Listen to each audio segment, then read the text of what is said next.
Hi guys, welcome back to my channel. Today's video is all about Halloween. So recently the CDC recommended against Halloween parties, haunted houses, or trick-or-treating.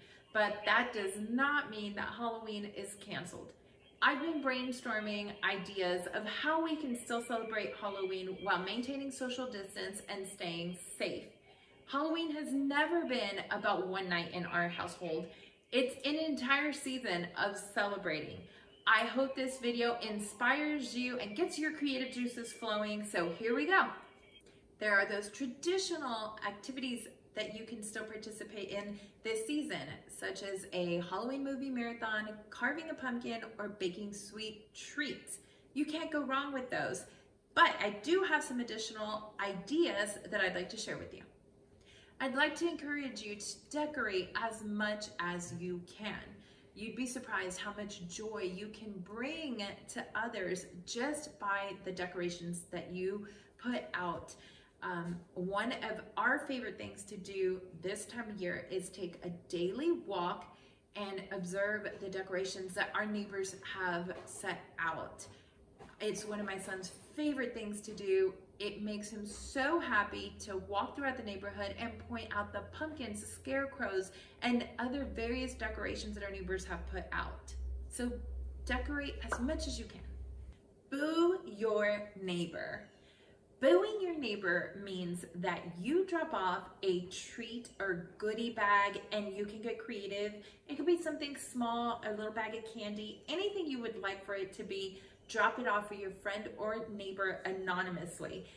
You take it with a note inserted that gives them instructions that when they receive their goodie, they are to post the picture of a ghost on their window or door, by their front door somewhere, just to indicate that they've received their goodie, and they are also instructed to drop off a treat for 2 other people. It creates that butterfly effect of you're doing something kind and thoughtful for someone, and then in return they are doing it for others. So before you know it, your entire neighborhood has been booed.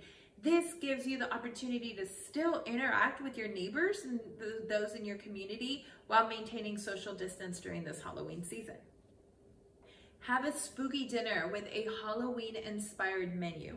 Queue up your Halloween playlist and do something like a haunted mansion, an insane asylum, or a cemetery picnic. You can also do something more whimsical like a Candyland.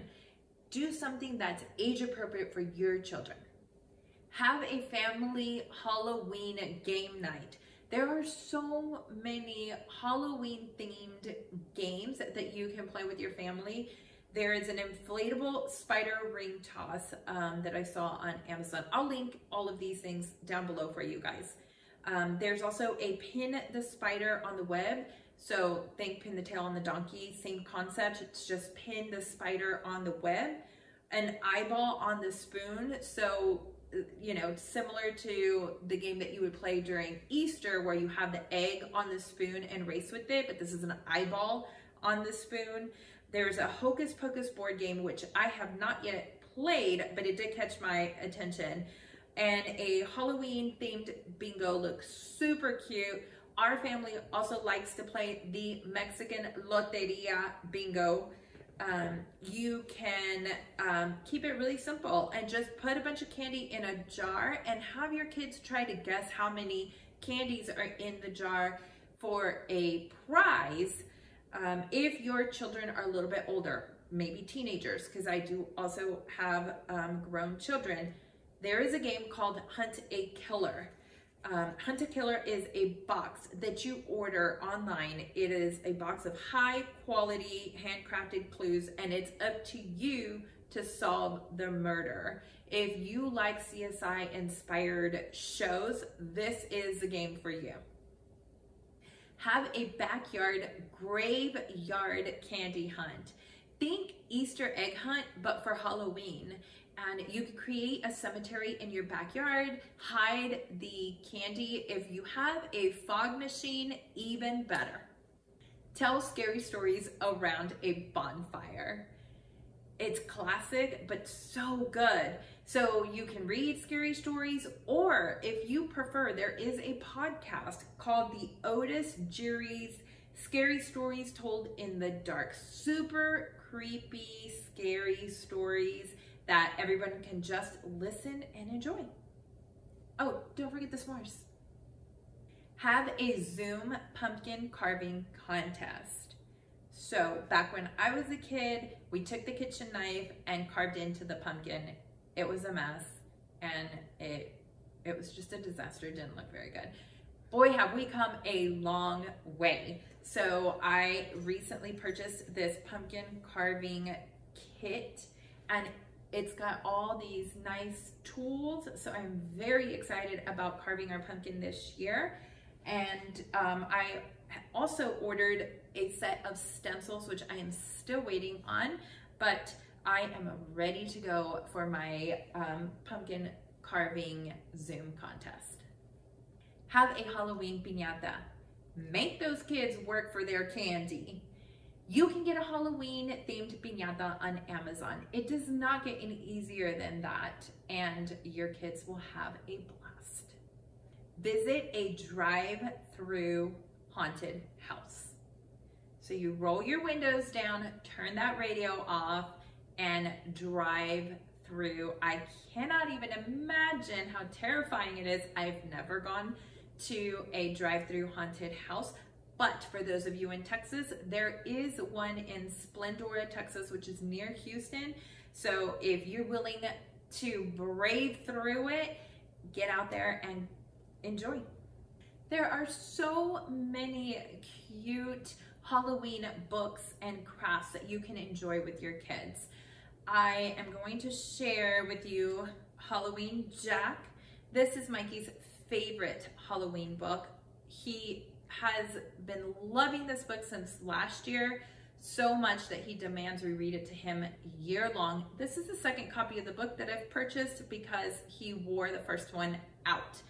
It's got these big googly eyes and, you know, this reflective, like metallic on the mouth and the nose, and it's felt on the pumpkin, so he likes to touch it. It's a board book, so it's not very easy for a toddler or a young child to tear through the pages. This same author also has Vampire Pets, so I've ordered that this year, and it's another hit with Mikey. A new addition to his collection for Halloween books this year is Skeleton Hiccups. He has also become obsessed with this book. So if you do not own these, we highly, highly recommend these books for your kids. Tons of crafts. Also, I am going to insert pictures of some crafts that you can do with your children. Enjoy the season. I know that it's disappointing that we won't have the traditional trick-or-treating and you know, some of those Halloween parties that I know my family is very used to having every single year, but we keep moving forward, right, and enjoying the season. So I hope this information is helpful for you, inspires and motivates you to just get creative and have a good time. We will, don't forget, hit that subscribe button down below. Hit the like button. It really helps for the algorithm on YouTube. So we will see you in the next one. Oh, if you have any ideas, suggestions for celebrating Halloween while social distancing, please comment those down below. I love to hear additional ideas and share that information. We will see you in the next video. Bye.